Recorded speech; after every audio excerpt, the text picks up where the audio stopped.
And mahalo nui, Pete. That's how you know you're going professional. You never panic. Yep, he just keep talking until the bugger work.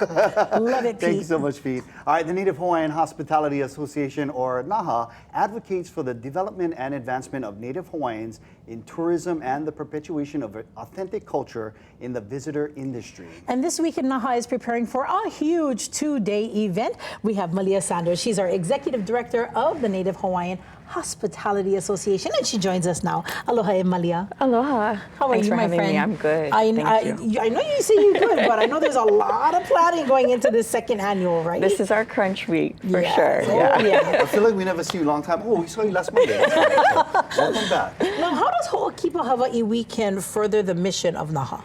Well, it's really about contributing to the Native Hawaiians that want to engage in tourism. And so this event, all of the participants are Native Hawaiian practitioners or vendors.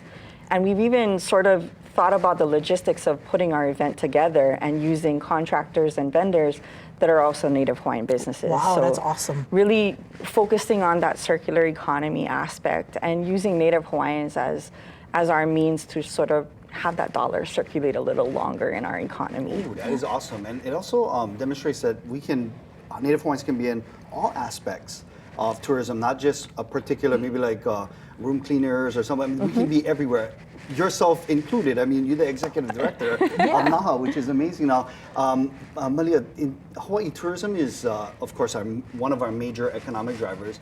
The old business model is, more transactional and extractive.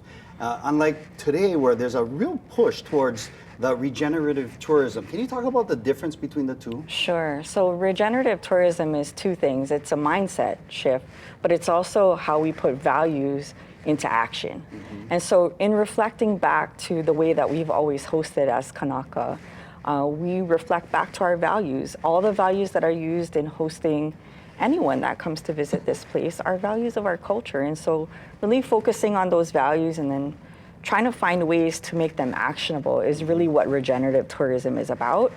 It is about making sure that we, of course, take care of the visitor, but also reflecting back on our community that we have to also take care of those people too. That's right. Our community is the most important in the visitor model of regenerative tourism, and we have to find ways to give back to the community. Yeah. Absolutely, but we do understand that it does take money to create this paradigm shift, right? And the hōʻihi grant program has been helping to aid in that particular message. Tell us a little bit about the grant. So the word itself, hōʻihi, is a value in our culture. It's about giving reverence or respect. And so in this model of tourism, the Native Act funds that are really championed by Senator Schatz up in DC, those things trickle down into the community here in Hawaii. And so we were a grant award recipient back in 2024, and we're now executing our event in early part of 2025.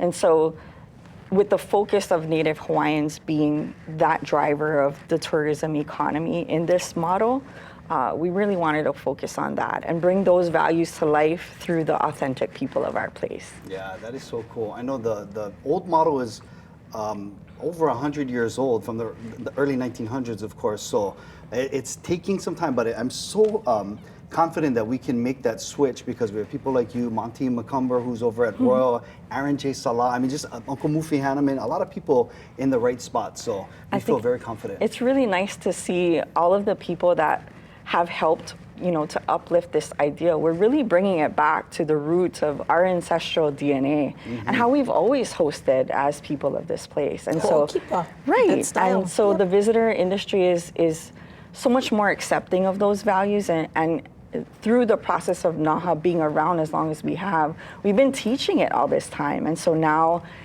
as we're working through, post-pandemic, that really taught us a lot of lessons, and now we're just trying to pivot that ship a little bit and head forward in that direction. I love it. Well, you can stay with us a little bit, yeah? Yeah. Okay, perfect. Because we got all the scoops about the grant and the paradigm shift, but we got to know about Ho'okipa Hawai'i Weekend. And there's a big celebration about us too, that's why. Yeah, so Malia, please hang out with us. As we take a break, I just wanted to let you guys know, it's National Jell-O Week. Ooh. I don't know how you guys feel about Jell-O, but it no is need teeth. America's most famous dessert, and it was first brought out in 1897. Here's our Yusa'aka, my question. Which state eats the most Jell-O? Is it Utah, Mississippi, Texas, or Florida? Let that kind of marinate, sink in, and we'll get you the answer coming up in about 10 minutes right here on Island Lake Live.